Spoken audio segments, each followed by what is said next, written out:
insanely busy.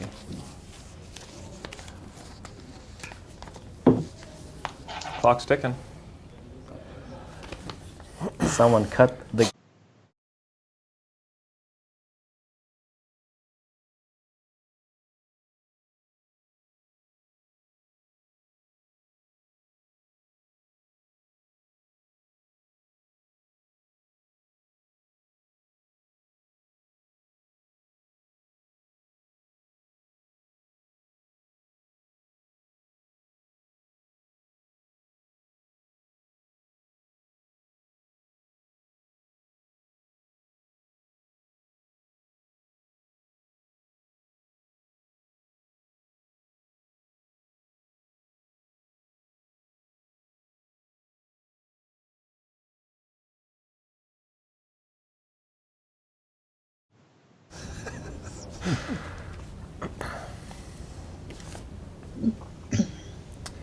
Hello, everybody. What's up, Canada? Welcome to Startup Canada Live. Today is Tuesday, April 18th. My name is Paul Stevenson. I am a real estate financing expert. I was going to say investor. I'm like, I'm not an investor. Real estate financing expert, podcast host, online content creator. And one thing I love about business is connecting with other entrepreneurs all across Canada. One of the main reasons I like working with Startup Canada is because of their amazing community of entrepreneurs across the globe and across Canada. We're interviewing two of those amazing people today. Startup Canada, for anyone who doesn't know, is a national rallying community for Canada's startup community. Awesome. Thank you so much. And I'm Tuan, everyone. How's it going? Paul helps me invest in real estate. So I guess that's what I was thinking. Yeah, I got confused. Yeah, I started something called After 4 Startups, that's why I'm excited about today's topic. But having had 4 startups, I'm on my 5th one now, which is non-technology related though. I've connected with so many men who've expressed some serious challenges that feel they don't have a support. So I created something called Do Buddha. And it's a support group for men to share some of their greatest lessons and help other men in business kind of crush in life and crush in business at the same time. And so, which brings us to where we are today, Startup Canada. I'm so happy to be here because I've always wished I had that kind of support that Startup Canada provides for entrepreneurs to crush it, because I was lost in every single startup. So it's been fun though. But we are excited to be here today, and we're live here in Ottawa, the Startup Canada National Office. Very excited. We've got a good team in the back here. And yeah, we're here every Thursday? Every Thursday. Today's Tuesday. We're switching it up. Different sponsors each week. No, but it is every Thursday. It's usually Startup Live every Thursday. Basically, we feature guests to provide insights on funding, growing, and scaling successful ventures.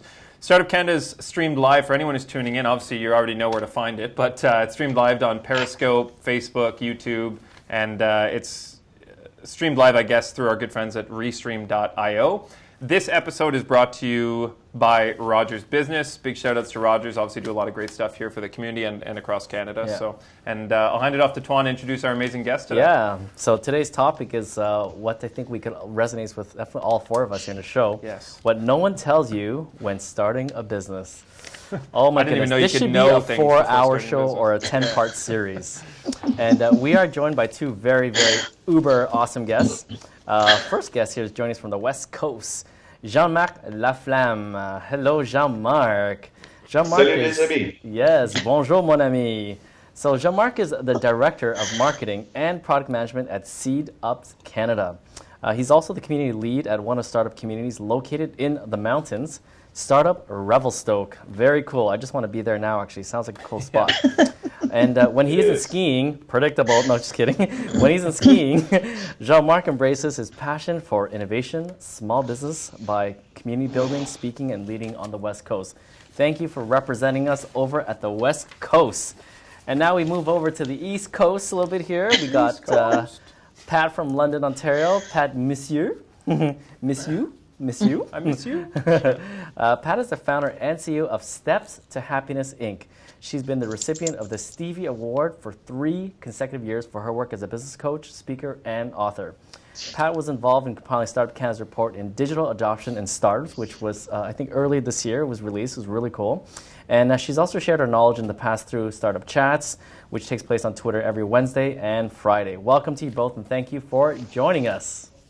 Thank you. So happy to be here. for anyone tuning in, if you have any questions, you can ask the guests or myself and Tuan questions throughout the show. Just use the hashtag StartUpLive. We have the production team that are going to be reviewing all of your questions, and we'll make sure to have them pop up right on the screen so we can ask them in real time. So if you have any questions, feel free to do that. We're going to start off with a bit of an icebreaker. So for our guests, and I guess we can answer it as well, we want to know, non-business related, what is, I don't know, what can we do here? What's the most interesting or the most unique thing you've done in the last 48 hours? It was a long weekend, so I'm sure everyone got into some mischief.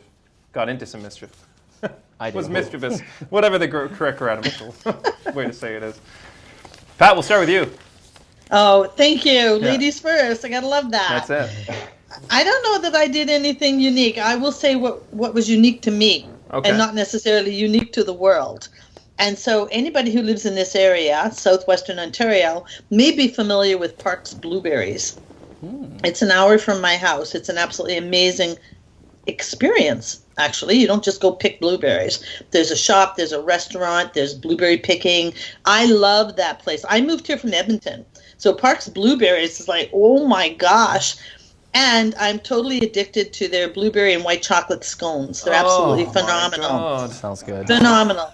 So while I was driving 1 hour that way to go to Park's Blueberries, pick up all those desserts for Easter dinner, and then go visit my friend who lived near there, what was unique to me is that these were bought for my brother's dinner the next day in Stratford, an hour the other way, and I had the willpower and courage to lock those puppies in my car trunk. That's impressive. And it is, seriously, very unique to me because those things don't usually make it from Parks back to my house. You know, you stop for Timmy's and have a snack, and stop for Starbucks and have a snack. And Yeah. they were amazing. So shout out to Parks Blueberries, and shout out to Girl Power in leaving those babies in the back, locked in the trunk, and they made it to the Stratford dinner. That's awesome. The only creative thing I can come up with. Man, blueberry. I remember berry picking as a child, and it's hard to just get them in the basket when you're there, let alone keep them in the trunk and not eat them. So yeah, I can appreciate that. I'm excited to take the kids for berry picking this summer already. Yeah, This is good. great. And what about for yourself, Jean-Marc?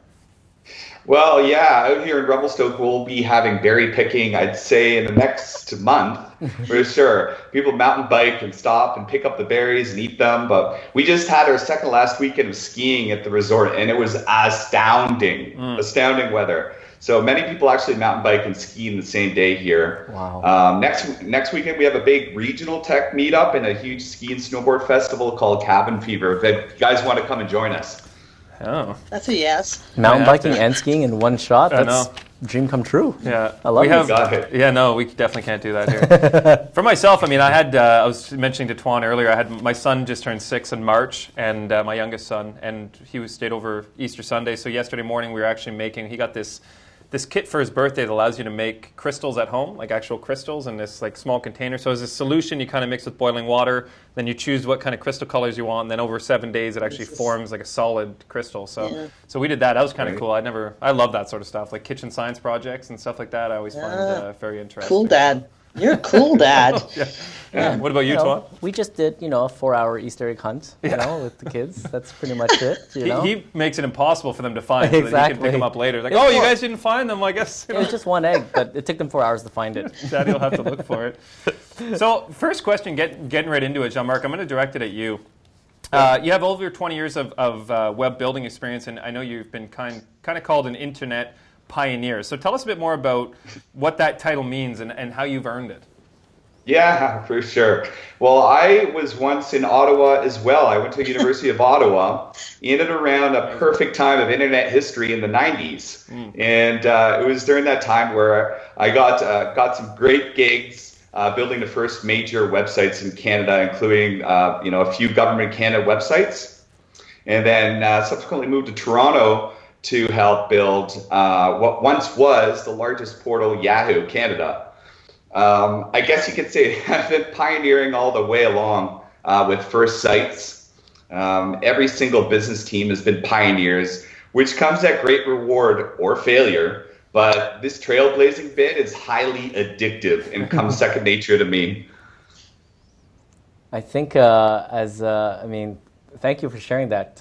We're all kind of business folks here, and we could definitely relate to the addiction to creating, the addiction to, just trailblazing whatever that's in our heads and dealing with all the ups and downs comes with it. But it's such an amazing feeling. I actually found it difficult in the beginning because when we started our business June 2013, and I found once you get that creative juice going, it's like you want to just keep creating new things, right? Like you create something like, oh, this is a great idea, and then it's almost like you want to move on to get that instant gratification of creating something new. It almost becomes an addiction to the point where I actually had to stop creating and just focus on my core business because there's so many things. Like once you get that bug, you almost want to keep creating new things, and it takes away from your original venture or whatever it is that you're originally working on. Did you find that as well for yourself, Mark?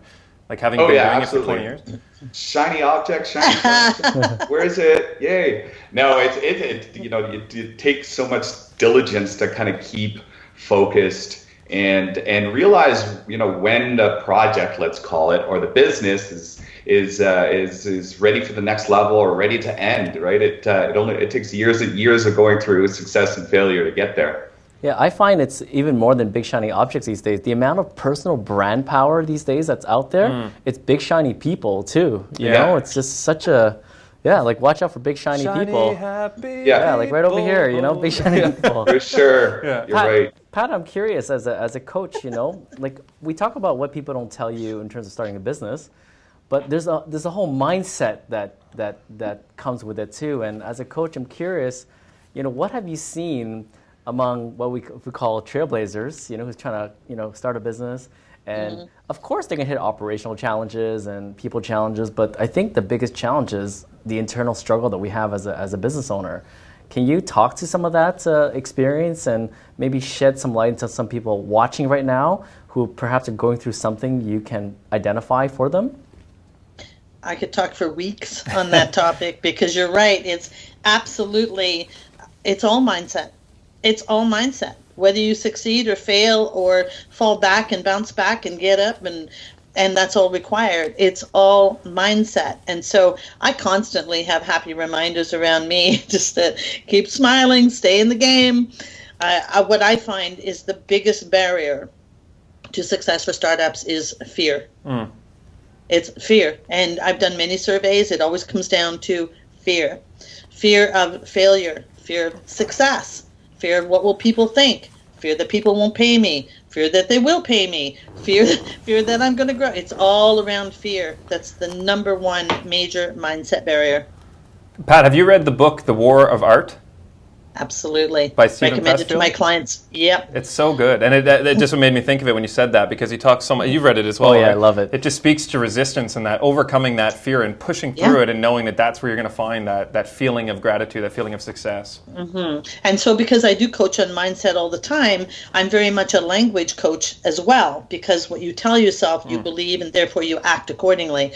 And so in my coaching world, we don't even use the word push because push implies stress and pressure and it's hard and it's painful. And so what I do encourage my clients to do is find the way and the what that inspires you through the fear and make that so strong, so compelling, so emotional that whether you go up, around, under, over, whatever, inspire your way through the fear. Because in business, money is on the other side of fear. Yeah, we heard one of a coach that Tuan and I know, a friend of ours as well. He always said that you're either being pulled by something, right? You're either being pushed by something forward, or you're being pulled towards something. And if you're being pushed, it's usually not voluntary. It's something's holding you back, right? You're kind of being pushed forward, and you're leaning back because of that fear. But as soon as you find that why or the destination you're trying to get to, then you're being pulled forward. It feels like you're being drawn towards something. It's compelling. It's exciting. It's rewarding, and you take it one step at a time, and you inspire your way through it. Yeah. So let's start with a few examples. So I'm interested to hear from both of you. What was that first kind of wow, I wasn't expecting that moment when you guys started your businesses? Like, what was something, given the topic of what no one tells you, what was that first real instinct where you're like, absolutely nobody told me to expect this, and how am I going to get through this? Yeah. Well, for me, I can say, again, it goes back to mindset. What really got to me was how lonely it is as a solopreneur. Yeah. Mm-hmm. And I know that many of my colleagues, I came from corporate, many of my colleagues, you come from corporate, you got a big passion, you believe in yourself, you've got all the tools, you get nice office, pretty flowers, and there you sit. And it's lonely because people are not going to come and knock on your door and say, all right, I'm ready to do business with you. So that was the one thing that hit me pretty. I'm very social, as you may have figured out by now. I'm a very social being. It seeps through the screen. Yeah, we can feel it. Oh, I'm so happy. So happy. And so the loneliness was the one thing that really surprised me. Yeah. Yeah. And, I find, oftentimes people compare their expected entrepreneurial journey to what they hear or read about from others who've succeeded and assume that their experience is going to be similar. Or they, write a business plan and anticipate it will go according to that plan. Rarely do people let you know that the secret to that plan is not the way it looks. It will be a meandering path and never a straight one. It's going all over the creation. Yeah. I kind of liken it to skiing too, right? I mean, these two things are really big in my personal life, and boy, you never know what's going to hit you along the way on the mountain. Right, and what about for you?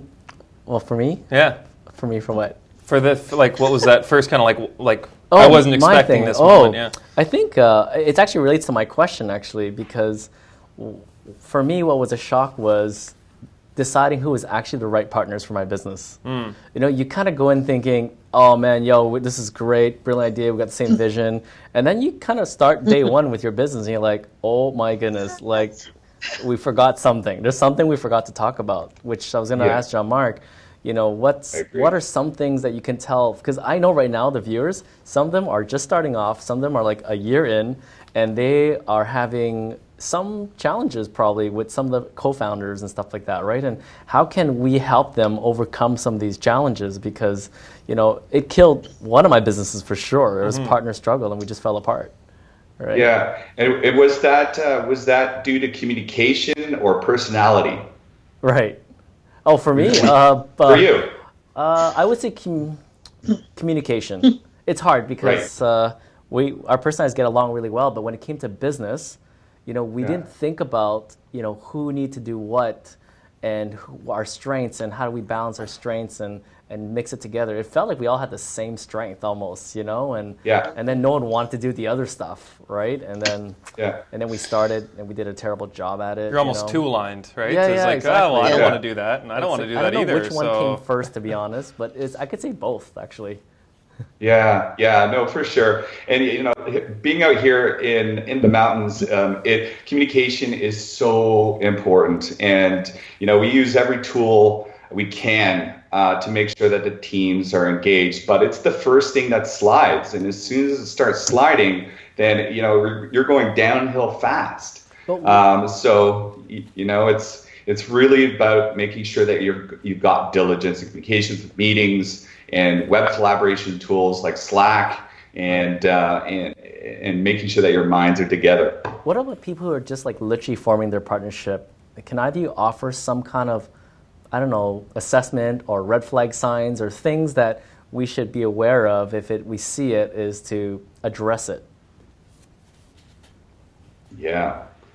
The red flags with personality. When there's no longer daily wins, and you don't seem to be meshing up accordingly, right? There's all sorts of types that I think will know that you need to correct as quickly as possible. What would you?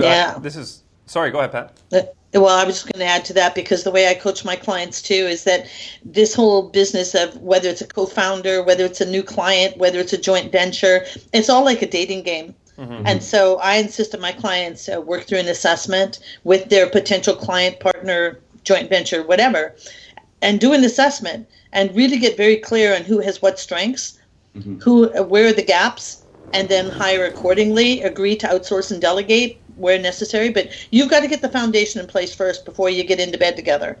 You really do, because there's just too many red flags, there's too many disasters, and who needs that when you're starting up? There's enough other challenges. Yeah, sorry, go ahead, Jean-Marc. Go ahead. Yeah, we need an app for that. I'm sure there are apps for that, but there are many online assessments too. Yeah, there's for many sure. online assessments you can use. We started, so when we started in 2013, we had 4 partners that founded the company. And originally, as you said, we all kind of had the same vision. We all knew that we all had our own skill sets, our own networks, and everything was going to work out.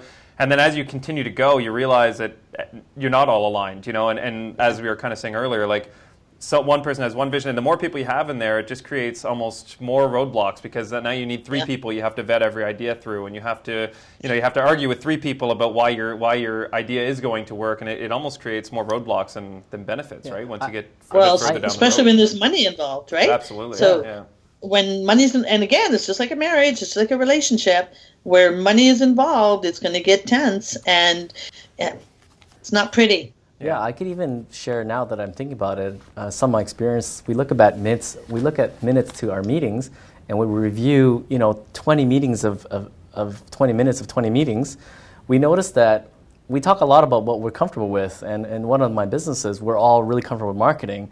So then it was like lots of comments on the marketing, and then we talk about some of the finance infrastructure stuff.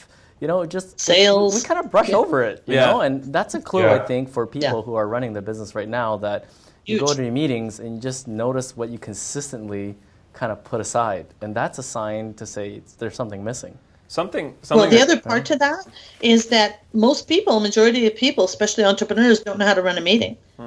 And so when you go back to your minutes, look at how much time is involved there. That's so much wasted opportunity as well. Hey, I'm an engineer. Because in the beginning, what's that? I'm an engineer. I know how to run a meeting.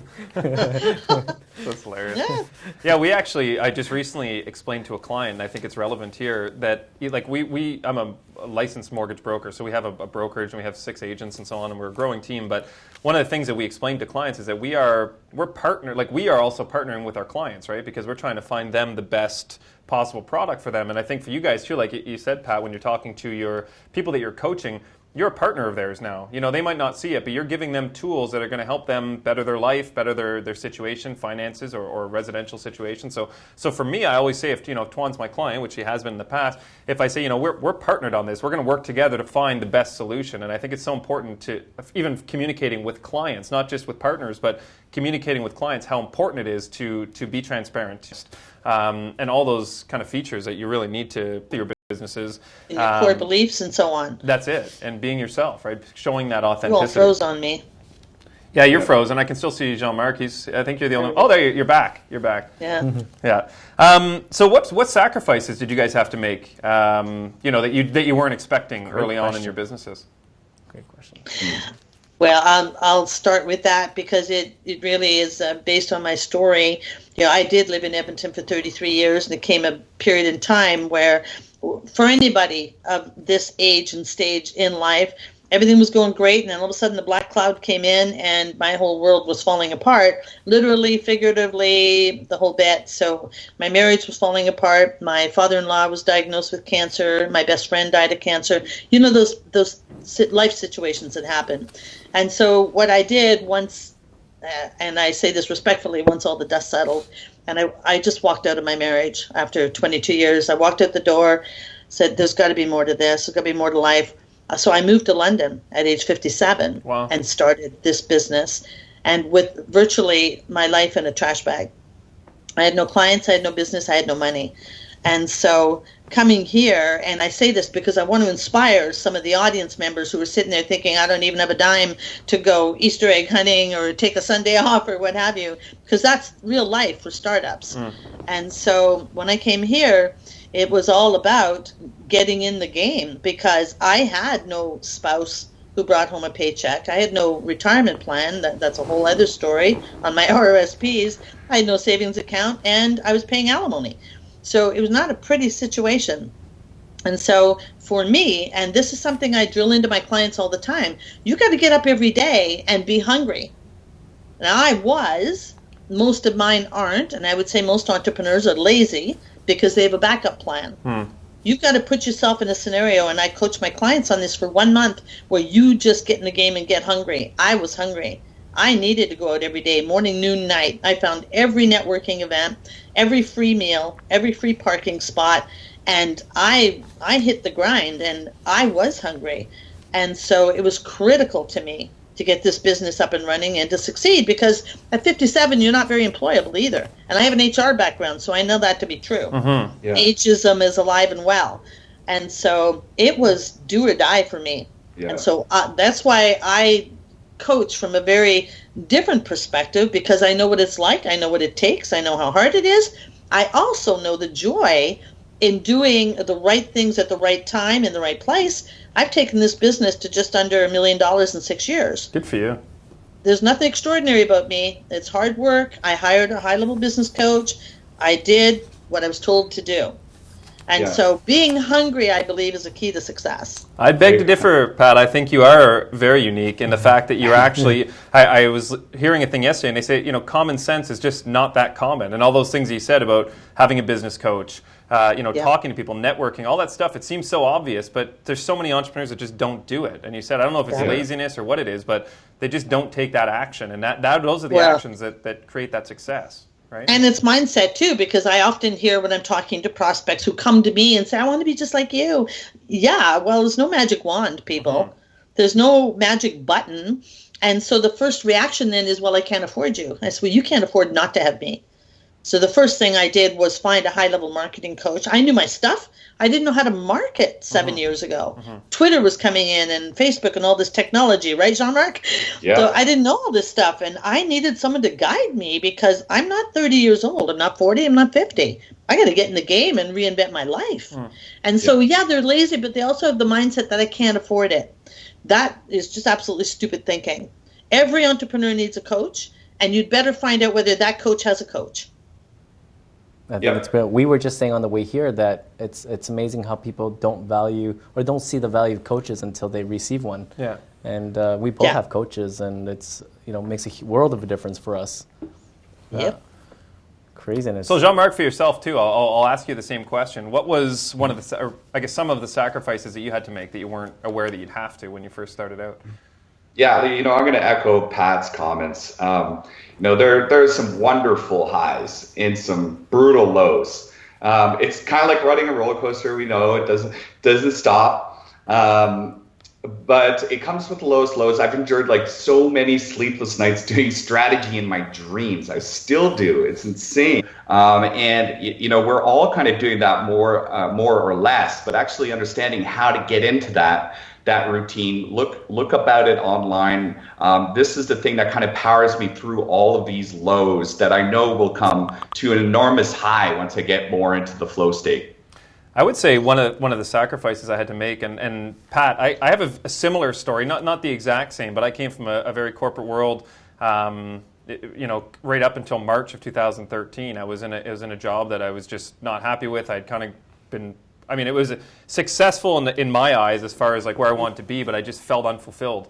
And that drew me to actually quit, leave my pension, leave my salary, leave my benefits, and start this business on my own with partners and whatnot. But one of the main sacrifices I had to make was some of the relationships I had. A lot of the relationships I had, I realized after leaving, they were unhealthy. They were kind of holding me back. And we were talking earlier about being pulled towards something.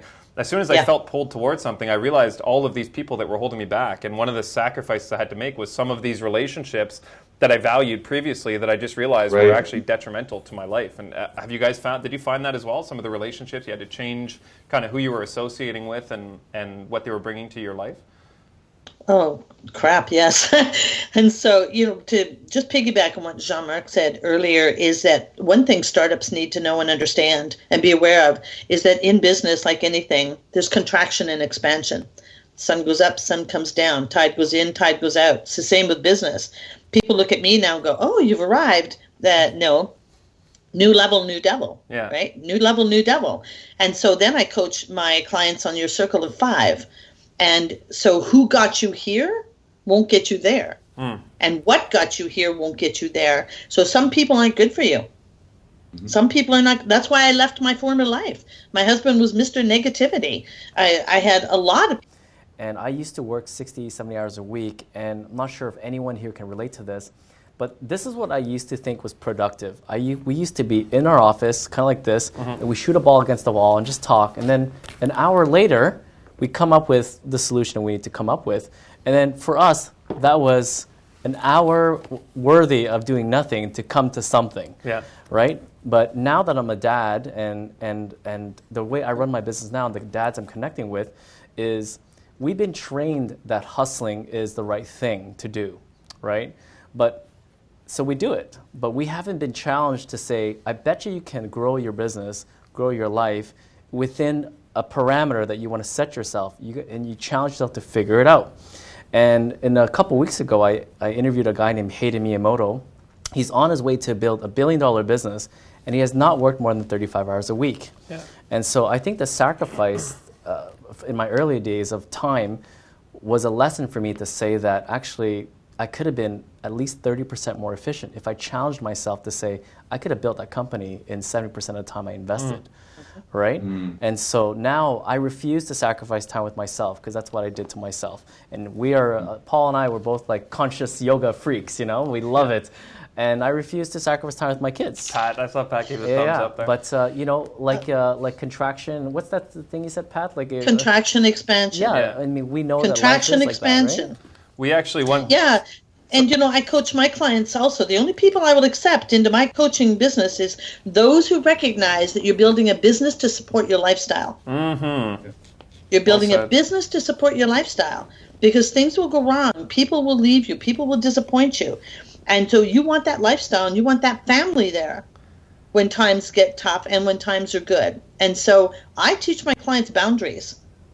You've got to have boundaries in your life and you've got to have a life. So on that, to that point, that's one thing, you know, in the first 4 years, obviously you have ups and downs, a bit of a roller coaster as far as, you know, finances and success and all that stuff. But one of the things when finances are tight in the first couple of years, one of the things I kept reflecting on was look at the lifestyle you have, like being able to wake up and just schedule your day how you want, like all of these lifestyle benefits that a lot of people don't have. I saw the value in that, and so the money became less important. Like you said, it was sustaining that lifestyle that I was seeking. So that actually gave me comfort knowing, you know, we may not be where we want to be financially yet, but the lifestyle that I've created is exactly where I want to be, right? And I'm leaning towards more of that. So on the topic of time, would you guys say, and this is interesting, what advice would you give for people that think starting a business is a 9-to-5 job? Get your head out of the ground. Yeah, seriously. That's a polite way. Yeah, seriously, because it's not. However, it really depends what industry you're in. I mean, Jean-Marc and I are in different industries, and it really depends, again, on what kind of business you want to set up. I coach globally. I have clients in South Africa, Australia, New Zealand, and so I'm doing some coaching at different times, but I go to yoga in the morning, as you are aware. Yeah. And so I just, you know, I want to squeeze in one of my success habits here that I coach on all the time. The number one success habits of wealthy entrepreneurs is to start the first hour of your day with a revenue-generating activity. When you focus your first hour on revenue generation for your business, and then you let the rest of the world in, you will continually be building your business, your sales funnel, your cash flow, and you'll be good. Brilliant advice. That is great advice. Yeah, brilliant. Jean-Marc, what about for yourself? Like, what would you say? What is the right amount of time to put into starting your business? I mean, I know I always said 9-to-5, but like, how much time does it actually take to start a business? 100 hours a week. Yeah, no, that's realistic though. I mean, it is what it is. But you know, when you're obsessed about it and you're passionate about the end game, whether it's for economic or social good, it's amazing. It's an amazing ride to be part of. I definitely for a long time embraced the world of the side hustle. And, you know, so you worked at the 9-to-5 and then startups in the evening and, you know, did that all weekend. But yeah, I can see a future. I'm sure you guys know I'm a little bit of a futurist myself, where, you know, a lot of automation has come into play and really doing a lot more of the grunt work that we don't want to do. Maybe some of the administration, maybe some of the HR. I'm looking forward to that time. Where then you can achieve what you want as a human, which is definitely more balanced in life. Well, Pat touched on that too. It's about that lifestyle. Sure. Like that 100 hours shouldn't feel like 100. It should just feel like this is the life I'm living, and it includes business, it includes some life, it includes some yoga, like all these things. It's a perfect rhythm, right, that you're trying to create, and so it doesn't. It, you know, I don't know, however many hours are, how many hours in a week? 72? No. Let's just say 175 hours, whatever a week is. You know, you want that. But here's the thing. Yeah, but here's the thing. One thing our audience needs to really understand and hold in their mind, getting into business, being an entrepreneur is a choice. Mm-hmm. This is a choice, first and foremost. Nobody's making you do that. Right. And then secondly, maybe it was because of my age. Maybe it was because I was hungry and I was in a really desperate situation. And I was smart enough to find the money to hire the best marketing coach I could find and then listen to everything she told me. And the best tips were, first of all, I hired the coach. Then I did everything she told me. And the first tip was hire a virtual assistant, because she said the first thing you're going to get stuck on is doing all the administrative work. Mm-hmm. You need to outsource that to somebody for $20, $30 an hour. And you need to go, I'm also a professional speaker. You need to go out, get on a stage and get $5,000 an hour for what you do. And then get a bookkeeper. Many new entrepreneurs are doing their own books. That's a big mistake too. So get a coach, get an assistant, and get a bookkeeper, and get out and do what you do best. And then you will have a business that supports your lifestyle. Like you said, you can't afford not to do that. You know, like, I mean, that's you can get, we pay our bookkeeper literally, I think it's $100 a month. Like, it's not, I mean, we don't have a lot of in and out. We're in a commission-based business. But it's not a huge expense, and it just takes all that weight off your shoulders, and you know, all your books are clean, everything's good. Let the experts do what they do. Yeah, absolutely. So we do have a couple Twitter questions. I just want to ask one more thing before we get to our listeners' questions. So mental health, obviously, amongst entrepreneurs is a topic that needs to be addressed way more than it is. How do you guys make sure your mind is healthy in approaching your business? I know, Pat, you gave some tools for the first hour of your day, but maybe you guys can give us some insight as to other things you do to stay focused and to stay on track throughout the day. Yeah. You know, I think it's pretty key to surround yourself with entrepreneur friends. You know, also, you know, passion sports like me for skiing, being active outdoors keeps me balanced. These two things are pretty core. And your entrepreneur friends don't have to be, you know, running another web startup like me. I mean, here in Revelstoke, we have an innovation center with 50 members, and they're everything from engineers to biologists to builders and designers and media types, and seeing everyone kind of go together through all of the challenges that we face is something that keeps me sane. Absolutely. And for yourself, Pat? Yeah, and for me, you know, I'm very focused on that circle of 5. And so I have 3 circles. I have the circle of entrepreneurial people that I hang out with, and I always make sure I'll give you the visual example. When I walk into a room, I always make sure that I am the least smartest person in the room. Then I know I'm in the right room. Yeah. I'm in the right room with entrepreneurs. Then I have my circle of friends. So I'm connected with my church here, and I'm very much involved in as you can imagine now, I'm at the welcoming committee. I'm the first person you meet at the door. And so I'm involved with that, and I lead a Bible study group in my home once a week. And then I have my other circle, and it's my virtual circle of inspiration. And every 6 months I create a vision board of the circle of 5 of people who inspire me and who I intend to meet this year. So, for example, I had Oprah on there, of course, and I got an invitation to her Super Soul Sunday tapings in California last year. Awesome. Because I set the goal, I set the intention, I had the vision. So I have 3 circles. You've got to watch the energy and the people around you and make sure you have fun in there. Mm-hmm. That's awesome. So let's lean over to some of the Twitter questions, see what our listeners have to ask. So we're just waiting for that one to pop up here. So, do you think the rapid advancement of tech can induce more of the startup feel for? Sorry, let me start that over. Do you think the rapid advancement of tech can induce more of the startup fear? Oh my gosh, startup fear for entrepreneurs. Any tips on overcoming this? Jeez, that was a tough one. Go, Jean-Marc. I'm going to bring up a quote here. Go, Jean-Marc, you first. Yeah, you know, so I feel like humans, we're trying to keep up with the pace of technology, and that's why your life is so incredibly busy. We've realized that that's now over the edge. You can't keep up to the pace of it. It's going so fast, and you really do have to embrace the tools that are going to make your life easier, looking again towards the era of AI and great automation tools to simplify your life so that you don't have to keep up to the pace of it. So yeah, right now I think it's a big problem. But at the same time, you got to understand your place in this technological world. Mm-hmm. And Pat, and from my non-techie perspective, I have an awareness of it. I totally believe in the techie and the social media. It's helped me grow my business globally. But I have hired a techie virtual assistant. She's in California. I have a social media virtual assistant who is in Lithuania. I have an online business manager who's in Pennsylvania. So I make sure I surround myself with the right experts who keep me in the game, if you will. So I do not need to feel the need to know everything. Jean-Marc is that kind of go-to expert. I need to have an awareness, of course. I need to have a presence, of course. But I'd rather go to yoga. Yeah. I have a quote that I'm reading a new book right now by Dale Carnegie. Obviously, you guys, I'm sure, have heard of him. And the quote was by a French philosopher, Montaigne. I think that's how you say it, Montaigne. And it says, "My life has been full of terrible misfortunes, most of which never happened." And I feel like that speaks so much to entrepreneurs because you're stuck in that kind of analysis paralysis of fear, right? Where you're waiting, you're worried about all these things that just are never going to happen, right? And it's like it's being present and following that flow, as you said, to just let things happen as they're supposed to. And if there's something that you're really drawn to, then touch on it. You know what I mean? But don't obsess over things, and don't worry about things that have either happened previously or that might happen in the future. Yeah, I remember early on being the techie I was the techie guy, right? So people would always call me because I knew the tech.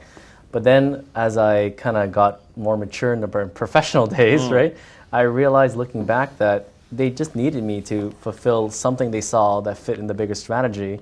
But they were the brilliant guys who knew how to leverage my skill set, right? Yeah. And now for those of you who are looking at all these advanced technologies, then kind of somewhat intimidating, you know, it's amazing how strategy can come into play and remove that fear, because once you understand a little bit, you know how to fit it into your life, and the rest doesn't really matter anymore. Yeah.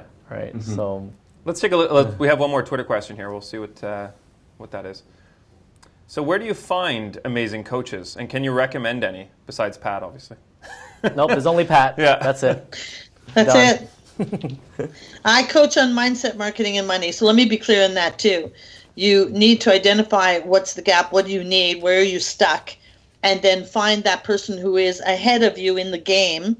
Interview the coach, make sure that coach has a success record, and has a coach themselves. Yeah. And my area of expertise is mindset, marketing, and money. Good. Yeah. Go ahead. So you can, also look to these fabulous networks. Startup Canada, 150,000 entrepreneurs, piles of coaches and mentors in this organization.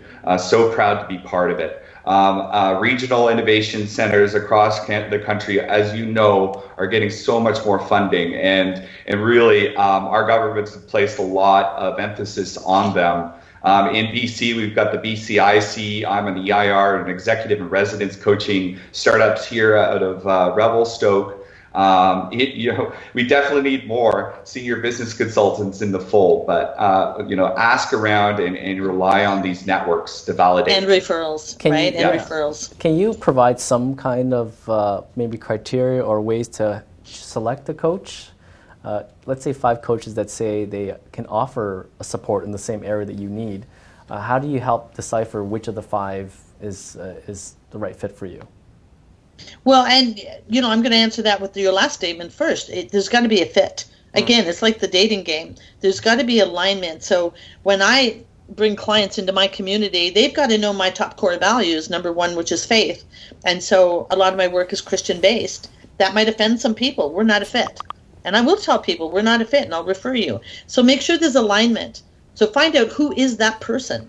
What is that person about? Learn about them. And then secondly, do they have a track record of success with where you want to go in your business? Now, I coach across industry because business is business. My clients are videographers, realtors, mortgage lenders, keynote speakers, wellness coaches. Business is business. Mm-hmm. And so find out if they have a track record. And thirdly, find out what their process is. Are they coaching by gosh and by golly? And get some testimonials or referrals as well. I always find referral-based is one of the best ways to go. Mm-hmm. And are they fun? Yeah. Yeah. That's Gotta awesome. have fun.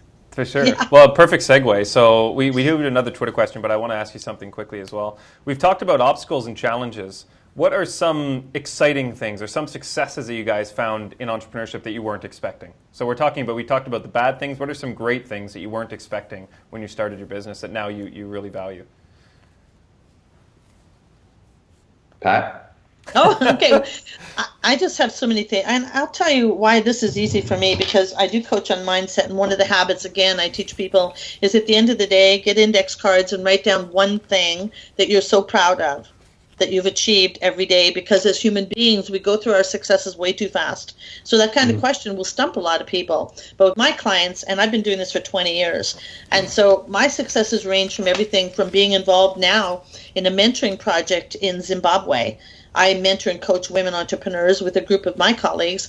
That has led to relationships in Johannesburg, where I now go every year and host a 2-day entrepreneurial conference. Awesome. That's one of the delights for me. So that started from giving and then through to an entrepreneurial event where then I promote my coaching program and I end up with clients. And that's a delight to me. And that's a wonderful practice. Give first and know that you will receive. The second piece is I get to speak on some of the most amazing stages in front of amazing people. And I know that now at 65, my story, I've become a poster child for baby boomers. I fly around the world in a private plane. I've been around the world 3 times. I mean, that I've created that. I own that, and I wallow in that. And so, seriously, I've got a stack of cards like that about successes, but those are some of my favorites. That's so true. You know, in the business sense, I really love business development, and you know that part is so exciting. You know, partnerships can be challenging, but they can also be super rewarding if you're really going after game-changing concepts or something big. You know, odds are a partner are a good thing when they can help you carry the workload and keep the vision and dream going when things get tough. I personally work on a lot of what's called co-marketing strategies, so we can both win in highly targeted web marketing campaigns. That gets so exciting. That's so awesome. What about you, Paul? Yeah. Paul's in the last couple months. You've been just on fire. I'd like you to share some of this awesome that's coming into your life right now, and because it inspires me, right? And where's your mind? How have you grown the last 2 months?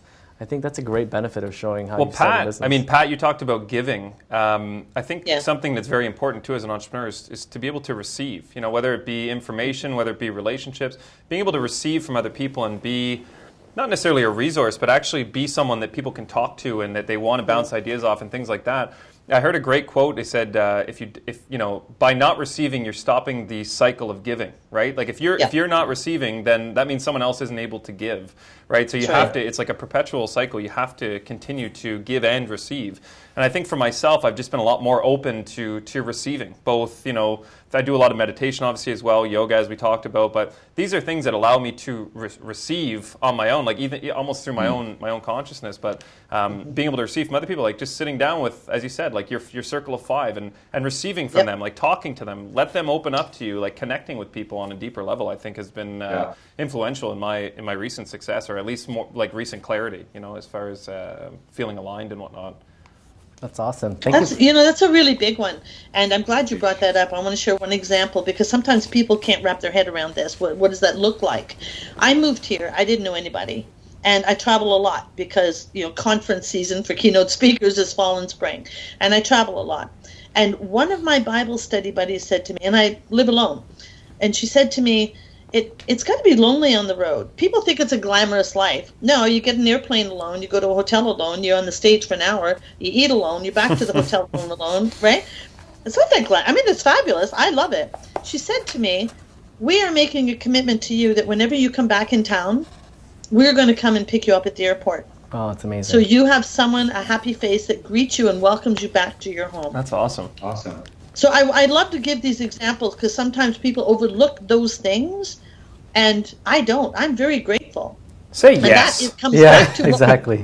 It came back to what we talked about in that you need, Jean-Marc was talking about the circle of entrepreneur friends, I like to have friends outside. Some of them are entrepreneurs, but outside my industry. And so it isn't that kind of receiving that brings wealth into your life. Yeah. I think I'm glad you brought it up. Actually, Paul and I met through a coach that we engaged together, because for those who are listening, and thank you for the question about the coach, we decided that as men, we also face challenges. And I think one of the challenges we learned that men have is to receive. And this coach helped us overcome that challenge and kind of gain a more deeper connection with who we are. And that's what it did to help us. Like, you would think you need a business coach sometimes, which is very important to have. I have a business coach too. But we would have never thought that getting a men's empowerment coach is what could take our business to the next level. So like really dig into like what Pat said, like what is that gap that's missing? And sometimes you'd be surprised. It might not be business related. Yeah. It might be just personal. Right. My business partner specifically said, he's like, I saw a dramatic change in your overall attack on life after going through that kind of, it was kind of a weekend workshop that just, it wasn't even a confidence thing. It was just, just being more open to receiving anything, like whatever that is, like just kind of going through the day and not thinking about tomorrow or yesterday. As I said, like that presence of just being there and not thinking about what's going to happen, like that fear, as you said, it can be paralyzing. Yeah. And it can really take away from you being your true self, right? It kind of stops you from tapping into that authenticity. So I need all of your addresses so I can send you socks and you can receive. Oh, I can't wait! I need some I Believe socks for the Sens. I was going to say the same thing. I like the I Believe so funny. So it's a deal. So we are coming up to the end here. We have one more question. If we can pull up that last Twitter question, just so we can make sure that we aren't leaving any listeners out in the dark here. So this is from Danielle Klooster. A lot of people start a business after being laid off from their job. Very true. They have no startup capital. What would you tell them? Well, first of all, figure out what you want. Yeah. You're going to figure out what you want. And so start with that. And a lot of people get in the game because of passion. I have a passion for this. Passion doesn't bring in money. Right. A coach, a business plan, and some basic business skills. Just get in the game. There's so much opportunity. Right, Jean-Marc? West Coast, East Coast. So much opportunity. Get in the game, but figure out what's needed in the market, who will pay for it, and what do you have to bring to market. And then get a coach and get going. And there's so many events. There are so many events across Canada all the time. So there's something maybe that's burning inside of you that you realize you could change. Maybe you can see a little bit further into the future and say that could be a sustainable business. But get out there and go and speak to people about their issues, because quite often you find that you're gonna meet these amazing synergies, and in the world of complete connectivity, these synergies are going to increase. Yeah. So open your mind. I think this whole conversation has been all around keep your mind open to these opportunities at all costs, and don't stick with your preconceptions on a lot of things. Do you guys know? Do you know Kevin Frank from Second City in Toronto? So he was the last one of the guests that we had on last show, and he was talking about that H to H, the human to human connection, and how important that is in today's environment, because everything's online. Like people, you walk down the street, 90% of people are just staring at their phone, not even making eye contact with other people on the street. And it's stop crazy. that. Yeah, stop it. But, like I said, I'll sometimes walk down the street and just give people high fives, and they look at you like you're crazy. But it makes them present for that split second where they're in the moment, and they might not realize it, but it's impacting their life. So, and we have that ability by just connecting with other people. Yeah, I'm going to connect everything, kind of what we've said already, especially the two of you who've shared in terms of coach and Circle of Five. If you've lost your job and you have no money, even if you don't have money to hire a coach, first things first is on a practical sense. If you have to pay your bills, of course, find something that can help you pay the bills. It's like in a practical sense. But I think the most important thing that you'd be very surprised is the moment you start changing the people you surround yourself with and learning some of their models. And there's tons of YouTube and blogs. They have some really neat stuff you could just download and leverage as a template to find what could be the thing you could do to leverage your superpowers and your strengths to create money and a business out of it. But there's a transition that you'll see that without even expecting, you hit this critical mass of awareness and of awakeness even. I don't want to sound too spiritual here, but you actually start seeing things. Hashtag woke. Yeah, whoa. Alive. But you start seeing things, and that's when you start growing at an alarming rate. You just don't expect it. You just have to trust the flow of getting into a space that you may be uncomfortable with, but you're actually surrounding yourself with brilliant people who've been there and who are willing to guide you and love you. Yeah. Yeah, and I'd like to squeeze in one last mindset piece around here, because a lot of people will leave corporate, whether they're laid off or fired or choice or what have you, and right away go into that headspace, I don't have money. Everybody has money. Everybody has money. You need to figure out what you want, how bad you want it, and what are you prepared to do to make it happen. Yeah. And for many people who say to me, I can't afford you as a coach, they're on the beach in Mexico the next week. Yeah. Everybody has money. So that's really an excuse I call people out on. Oh yeah, there's money everywhere. Money's just money's just energy. It's right in front of your face. Yeah. That's right. Yeah. Create the right energy, create the right product, and the money will show up. We have one last question actually on Twitter. We'll do that and then we'll wrap this up. So we'll just bring it up. Great question, Danielle. So this one, as Pat mentioned, it's harder to get hired later in life. Entrepreneurship can help this. Any tips for seniorpreneurs? Yeah, I am one. It's like, forget the age. I mean, Jean-Marc is so young. He can't relate to this. Forget the ageism. Forget the age thing. It's about results and it's about success. People come to me because they see what I've created. I've created an amazing life. I just spent a month in Argentina for Christmas. I'm going to Australia for a month. I've created an amazing life. It's not about age. What do you want? How bad you want it? And what are you prepared to do about it? And get hooked up with the right people. Do the work. It is hard work here, people. Yeah. It's hard work. Do the work and create results. That will attract people to you. Well, they say that your net worth is equal to your network. And the way I see it is if you're a seniorpreneur, you've had that many more years to create your network. So, I mean, really, you have an amazing database that you can tap into that someone who's 20 or 25 or 30 starting out just doesn't have. You know, like you have a world of experience, you have a huge network, and tap into that experience. That would be my advice. And forget the label. Forget those labels. Fempreneur and seniorpreneur and all those preneurs. Forget all that crap. Just go make some money and make a difference. Just be I love you. it. Create results. Create results and attract the people to you. That's brilliant. And make a difference. That's awesome. Awesome, guys. Well, thank you, Jean-Marc and Pat, for joining us today and for such an awesome can we do part two? This is I know, so we much might fun. have to. Yeah, we might have to do that. It's a great topic. So tune in. For everyone tuning in, we are going to be back April 20th, not Tuan and I, but they're going to be discussing funding woman-owned startups. And the hosts are going to be Janice McDonald and Sunshine Tenasco. And guests are going to be Vicky Saunders and Julia Fournier. So you can register for that event, just startupcan.ca/events. And be sure to tune in. It's going to be at noon on this Thursday, on the 20th. Yep, and you can stay informed of all the latest opportunities, announcements, entrepreneur events by following Startup Canada on Twitter, like us on Facebook, following us on Instagram. And a new Startup podcast drops every Tuesday on iTunes, and Startup Canada Live is here on Periscope, Facebook Live, event stream, every Thursday, 12 to 1 p.m. Eastern Time. Thank you, everyone, for joining us today. Thank you to our special guests, and let's rock it again next week. Let's do it. Thanks to Rogers as well. Thank you, everyone. Have a great week. Thanks, Startup Canada. All right. Peace out. Indeed.